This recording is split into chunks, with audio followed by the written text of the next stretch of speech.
जय हिंद बच्चों, आप देख रहे हैं हिंदी संस्कृत शिक्षा चैनल और मैं हूं आपकी संस्कृत अध्यापिका मुक्ता तेलंग। पिछले वीडियो में हमने पढ़ा चतुर्थ पाठ सदैव पुरतो निधि चरणम। हमने इस पाठ का अनुवाद किया और शब्दार्थ जाने। इस भाग में हम इस पाठ के प्रश्नोत्तर करेंगे। तो सबसे पहले अभ्यास प्रश्न जो यहाँ पर दिए हुए हैं। पहला प्रश्न है, पाठे दत्तम गीतम सस्वरम गायत, यानी पाठ में दिया हुआ गीत सस्वर गाएं। तो इसे आप स्वर सहित गाएं। सदैव पुरतो निधेहि चरणम, चल चल पुरतो निधेहि चरणम, गिरिशिखरे ननु निज निकेतनम, विनेन यानम नगारोहणम, बलम स्वकीयं भवति साधनम, सदैव पुरतो निधेहि चरणम, चल चल पुरतो निधेहि चरणम, पथि पाषाणा विषमा प्रखरा, हिंस्रा पशवः परितो घोरा, सुदुष्करं खलु यद्यपि गमनम, सदैव पुरतो निधेहि चरणम, चल चल पुरतो निधेहि चरणम। अंत में कहा है, जहि ही भीतिम भज भज शक्तिम, विधेहि राष्ट्रे तथा अनुरक्तिम, कुरु कुरु सततम ध्येय स्मरणम, सदैव पुरतो निधेहि चरणम, चल चल पुरतो निधेहि चरणम। तो ये तो हुआ इस पाठ का सस्वर वाचन।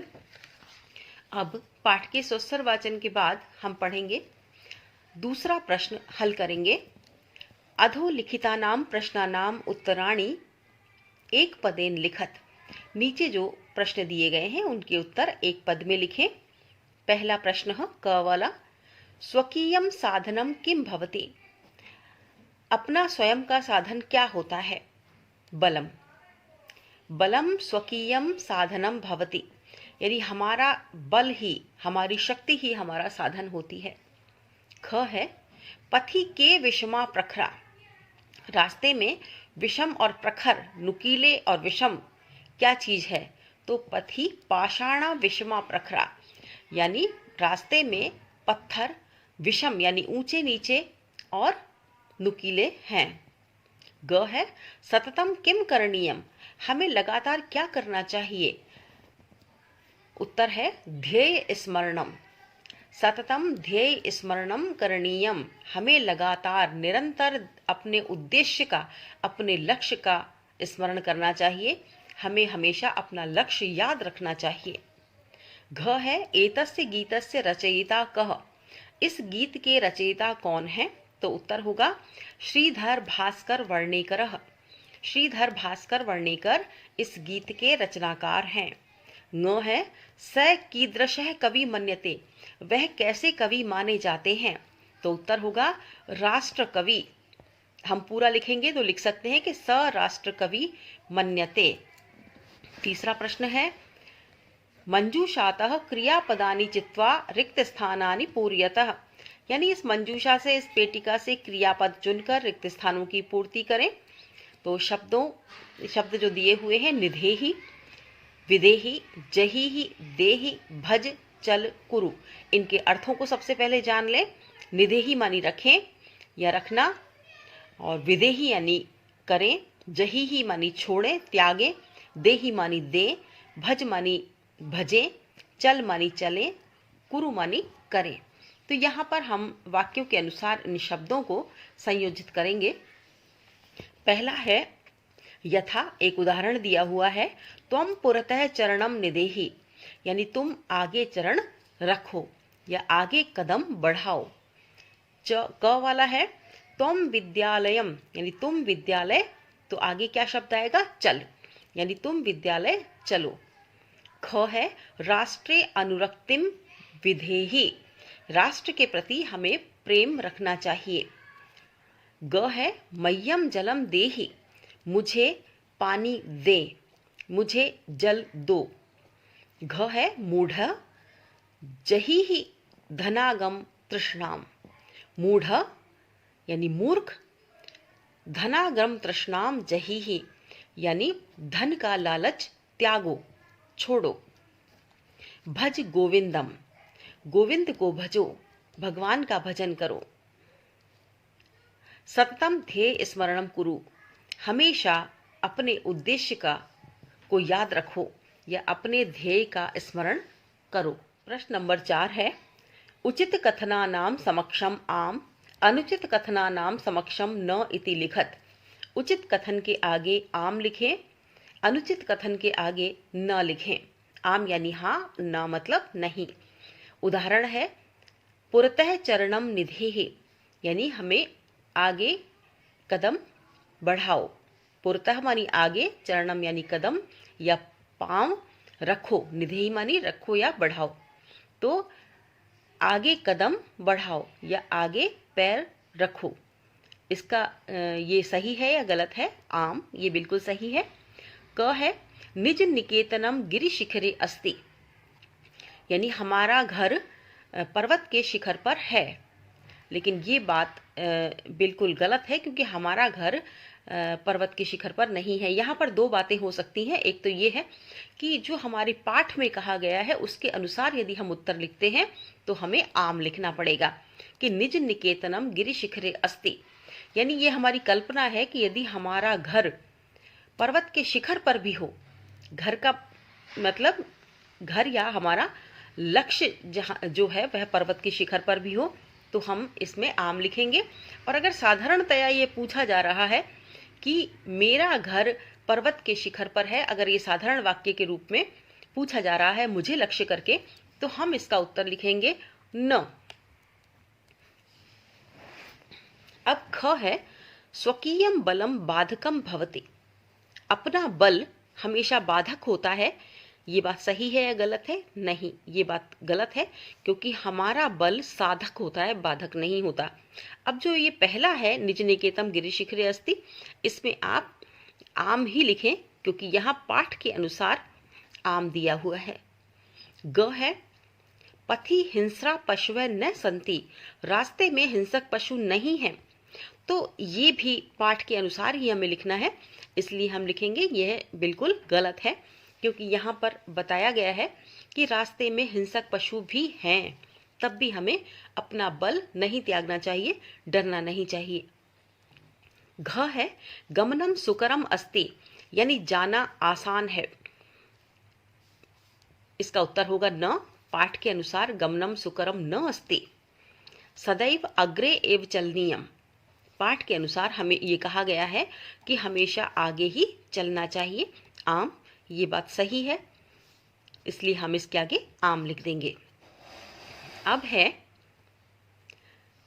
इसी का आ भाग, वाक्य रचनया अर्थभेदम स्पष्टीकुरुत, वाक्य रचना के माध्यम से आप अर्थ के भेद को बताएं, क्योंकि कुछ शब्द समान होते हैं जिनमें छोटी छोटी मात्राओं का या मात्राओं की स्थितियों का अंतर होता है, और या फिर छोटी बड़ी मात्राओं का अंतर आ जाता है, तो उससे शब्दों में परिवर्तन हो जाता है। अब जैसे शब्द दिया हुआ है परितः और पुरतः, परितः का अर्थ होता है चारों ओर, पुरतः का अर्थ होता है सामने। तो हम इसको स्पष्ट कैसे करेंगे? हम इसे वाक्य बनाकर स्पष्ट करेंगे। जैसे विद्यालयम परितः वृक्षा सन्ति, विद्यालयम परितः या ग्रामम परितः वृक्षः सन्ति, विद्यालय के चारों ओर वृक्ष हैं या गांव के चारों ओर वृक्ष हैं।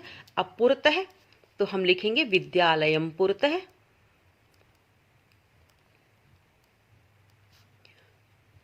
यानी विद्यालय के सामने क्या है? उद्यानम, उद्यानम अस्ति। ये इसमें 5 नंबर प्रश्न में आपके लिखा भी है, विद्यालयस्य पुरतः पुरतः एकम उद्यानम अस्ति। तो हम विद्यालयस्य पुरतः, क्योंकि षष्ठी विभक्ति आएगी, विद्यालय के सामने है, और इसमें हमने विद्यालयम परितः वृक्षा सन्ति इसलिए लिखा है क्योंकि परितः और अभिधेय के योग में द्वितीय विभक्ति आती है, ये अनुवाद का नियम है। इसलिए, नहीं तो यहाँ पर भी हम विद्यालयस्य परितः लिखते विद्यालय के चारों ओर, किंतु यहाँ अनुवाद के नियम के अनुसार द्वितीय विभक्ति परितः और अभितय के योग में लगाई जाती है। तो जब भी हम किसी वाक्य का अनुवाद करते हैं तो हमें कारक चिन्हों को तो देखना ही पड़ता है, किंतु साथ ही साथ हमें अनुवाद के नियमों का भी ध्यान रखना पड़ता है कि किस शब्द के साथ किस विभक्ति का योग निश्चित किया गया है। तो विद्यालयम परितः वृक्षा सन्ति और विद्यालयस्य पुरतः उद्यानम अस्ति, इन दोनों का अंतर आपको स्पष्टतया समझ में आ गया होगा। अब है नगः और नागः। नगः मानी पर्वत, नग जो अपने स्थान पर स्थिर रहता है वह नग कहलाता है, यानी वह पर्वत है। और नागः, जो नागा मानी सर्प, सर्प को नाग कहा गया है। तो हम नगः को नागः को स्पष्ट कैसे करेंगे वाक्य के माध्यम से, जैसे हिमालय नगः अस्ति, हिमालय पर्वत है। और वासुकी नागः अस्ति, वासुकी जो है वो नाग है और हिमालय नग है। या फिर हम एक और उदाहरण इसका लिख सकते हैं कि वृक्षस्य कोटरे नागः वसति। हम लिख देंगे वृक्षस्य कोटरे नागः वसति और हिमालय नगाधिराजः अस्ति, यानी हिमालय पर्वतों का राजा है और वृक्षस्य कोटरे नागः वसति, वृक्ष के कोटर में, खोखल में यानी खोखले भाग में नाग रहता है। अब आरोहणम और अवरोहणम, आरोहण का मतलब चढ़ना, अवरोहण का मतलब उतरना। तो आरोहण और अवरोहण दोनों ही शब्द एक दूसरे से जुड़े हुए हैं, किंतु दोनों ही अलग अलग हैं, दोनों ही क्रियाओं में अर्थ भेद है। आरोहण जो है वो उसका अर्थ होता है चढ़ना, अवरोहण का अर्थ उतरना। तो हम इसे कैसे स्पष्ट करेंगे, हम लिखेंगे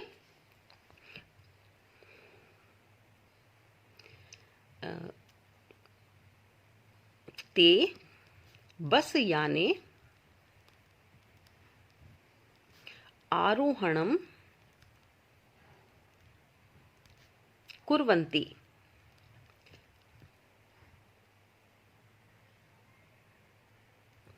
वे ते बस याने आरोहणम कुर्वन्ति, यानी वे बस यान में चढ़ते हैं या आरोहण करते हैं, चढ़ते हैं। और इसी को हम अवरोहण का अर्थ स्पष्ट करने के लिए इसी वाक्य को हम लिख सकते हैं ते बस यानात अवरोहणम कुर्वन्ति, यानी वे बस यान से उतरते हैं। अब बस यान से उतरते हैं, इसमें हमने बस यानात लिखा है, यानी हमने पंचमी विभक्ति का रूप लिखा है यहाँ पर, क्योंकि बस यान से जब हम उतरते हैं तो अलग होते हैं और बस यान में जब चढ़ते हैं तो हम बस यान में से संबंधित होते हैं, संबद्ध होते हैं। तो ते बस याने आरोहणम कुर्वन्ति, वे बस यान में चढ़ते हैं, और ते बस यानात अवरोहणम कुर्वन्ति, वे बस यान से उतरते हैं। अब विषमा और समा, विषम और सम, तो इसमें हम लिखेंगे कि वैसे तो अगर आप पाठ के अनुसार लिखना चाहें तो पथि पाषाणा विषमा प्रखरा ऐसे लिख सकते हैं, किंतु हम यहाँ पर लिख देंगे पथः विषमा संति, यानी जो रास्ता है वो विषम है। और इसी को हम लिख सकते हैं कि पथा समः संति, यानी सम है, यानी आसानी से जहाँ पर जाया जा सकता है और रास्ता जो है वो सम है। तो इस तरह से भी हम दोनों का अर्थ स्पष्ट कर सकते हैं, क्योंकि एक ही प्रकार का वाक्य बनाएंगे किंतु भाव में, कहने के भावार्थ में अंतर हो जाता है कि हम कहना क्या चाहते हैं। इसके शब्दों में अर्थ जो है वो अलग निकलता है। तो पथा विषमा संति, कि पथ रास्ता विषम है, और पथा समा संति, रास्ता जो है वो सम है। यहाँ बहुवचन का हमने रूप लिया है।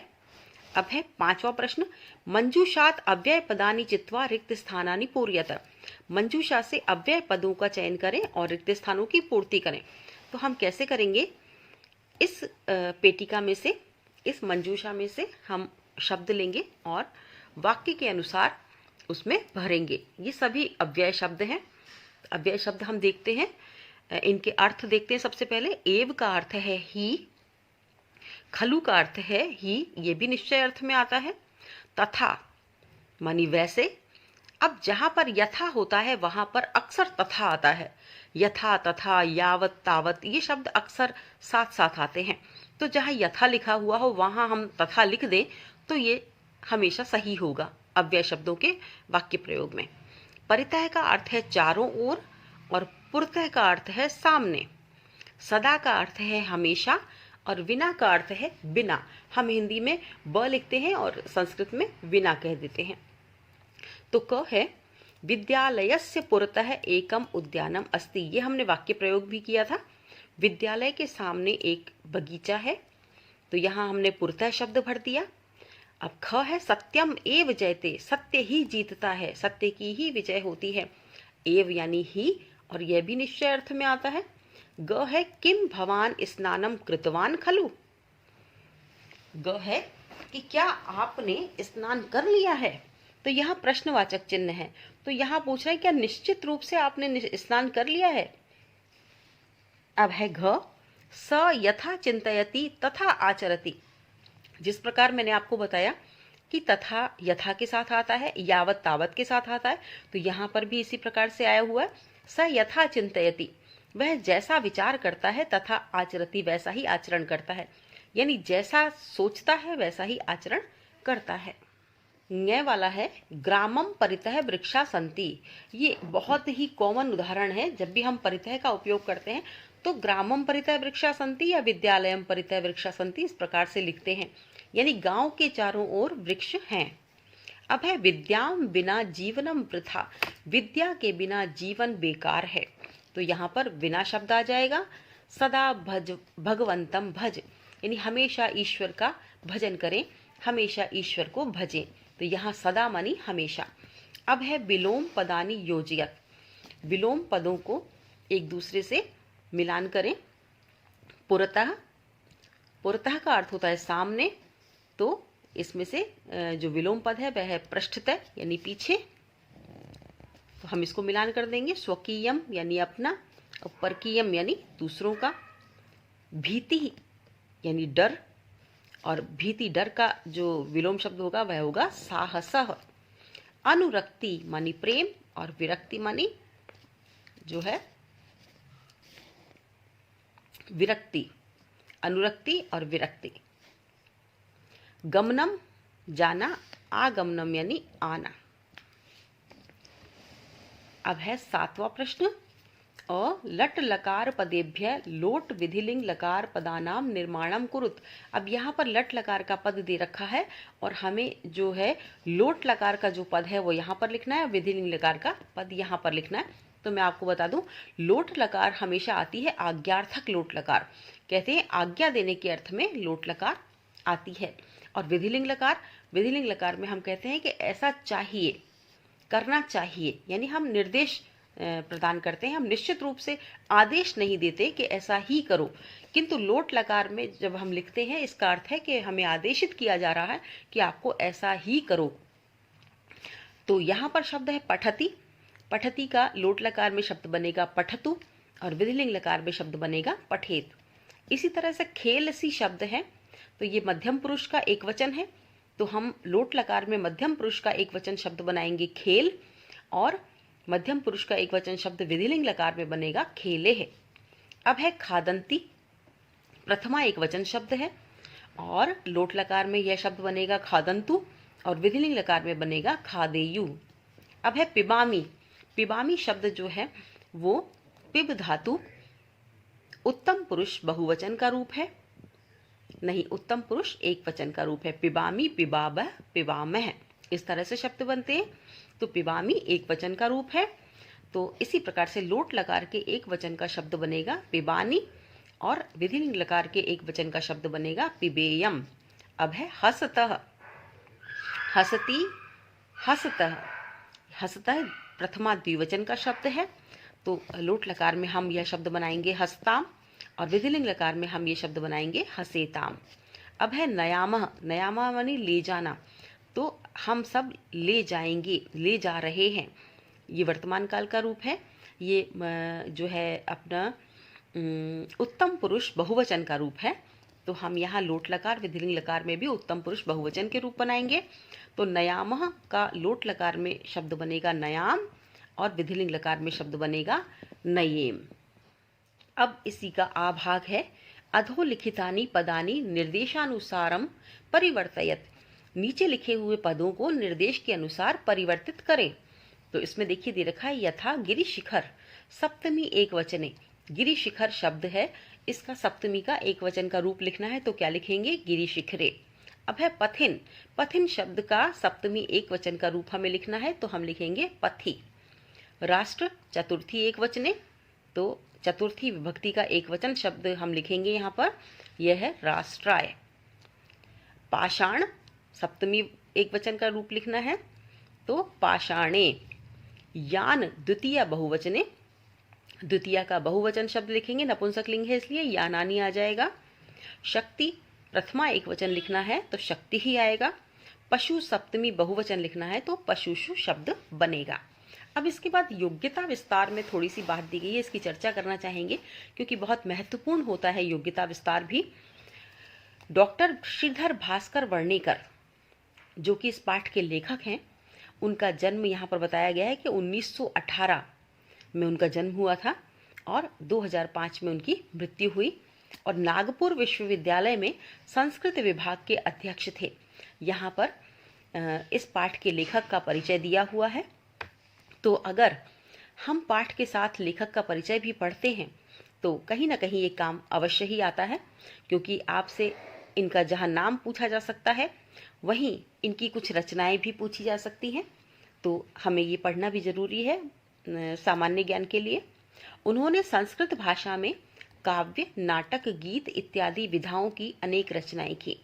उन्होंने संस्कृत भाषा में काव्य लिखे यानी कविताएं लिखी, कई नाटक लिखे और कई गीत लिखे। 3 खंडों में संस्कृत वाङ्मय कोश का भी उन्होंने संपादन किया। उन्होंने संस्कृत वाङ्मय कोश लिखा और वो 3 खंडों में लिखा है, 3 भागों में लिखा। इनकी रचनाओं में प्रमुख जो सुप्रसिद्ध नाटक हैं वो कौन कौन से हैं? शिव राज्योदय महाकाव्य है और विवेकानंद विजय नाटक है, ये बहुत ही प्रसिद्ध हैं। प्रस्तुत गीत में पदझटिका छंद का प्रयोग हुआ है। संस्कृत में कुछ ऐसे छंद हैं जिनका नाम आपने हिंदी में नहीं सुना होगा, तो ये बिल्कुल अलग है। तो हमें इस बात की भी नॉलेज होनी चाहिए कि किस किस प्रकार के छंद हैं और कहाँ कहाँ इनका प्रयोग हुआ है। इस छंद के प्रत्येक चरण में 16 मात्राएं होती हैं। हिंदी में इसे चौपाई कहा जाता है। तो हिंदी में हम जो चौपाई कहते हैं, जैसे कि रामायण में चौपाइयाँ आती हैं, किंतु हम संस्कृत में यदि कोई पदझटिका छंद की बात करता है तो हम इसे नहीं पहचान पाते हैं। तो अगर हम इसे पढ़ लेते हैं, समझ लेते हैं कि हिंदी की चौपाई को ही संस्कृत में पदझटिका छंद कहा जाता है, तो निश्चित रूप से हम इसके अंतर को समझ जाएंगे कि इसमें कोई अंतर नहीं है, दोनों ही समान है। किंतु सबसे पहले संस्कृत में इसका प्रयोग होता था, बाद में इसका प्रयोग हिंदी में होने लगा। अब है भाषा विस्तार। भाषा विस्तार में आपको बताया गया है कि न गच्छति इति नगः। नग किसे कहते हैं, पर्वत किसे कहते हैं? न गच्छति जो जाता नहीं है कहीं भी, यानी एक ही स्थान पर स्थित रहता है, वह नग है, वह पर्वत है। और पतन गच्छति इति पन्नगः। पन्नग यानी सर्प, तो पतन गच्छति जो नीचे की ओर जाता है, पन्नगः, वह सर्प है। उर्सा गच्छति इति उर्गः। अब उरग जो सर्प का नाम होता है, पन्नगः भी सर्प का नाम है और उर्गः भी सर्प का नाम है। तो उरग यानी उर्सा, हृदय से, हृदय प्रदेश से जो चलता है वह उर्ग, वह उरग होता है।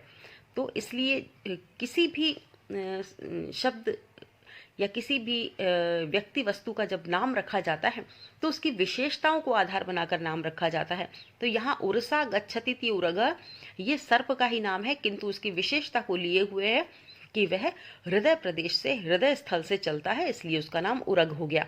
और न गच्छति, जो नहीं जाता है, यानी जो स्थित है अपने स्थान पर ही, अटल है, निश्चल है, वह नग है। और जो नीचे की ओर जाता है वह पन्नग है। वसुधार्यति, वसुधा। अब पृथ्वी को वसुधा क्यों कहा गया है? पृथ्वी के जो 48 नाम हैं उनमें से वसुधा भी एक पृथ्वी का नाम है। तो पृथ्वी के इस नाम को साकार करने वाली कौन सी बात है? वह है वसुओं को धारण करती है, जो समस्त प्रकार के वसुओं को धारण करती है, वह वसुधा। वसु जो कहते हैं संपन्नता को कहा जाता है। अब खे आकाशे गच्छति इति खगः।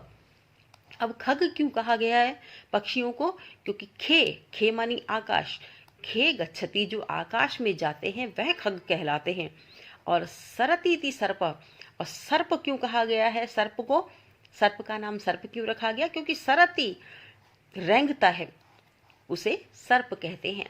तो ये भाषा विस्तार और भाव विस्तार जो दिया गया है योग्यता विस्तार में, इसे भी हम ध्यान से पढ़ना चाहिए, क्योंकि संस्कृत साहित्य में जो भी कुछ स्पेशल बातें हैं, जो कुछ महत्वपूर्ण बातें हैं, वो हमें इससे पता चलती हैं, व्याकरण के क्षेत्र में भी और भाषा विस्तार और भाव विस्तार के क्षेत्र में भी।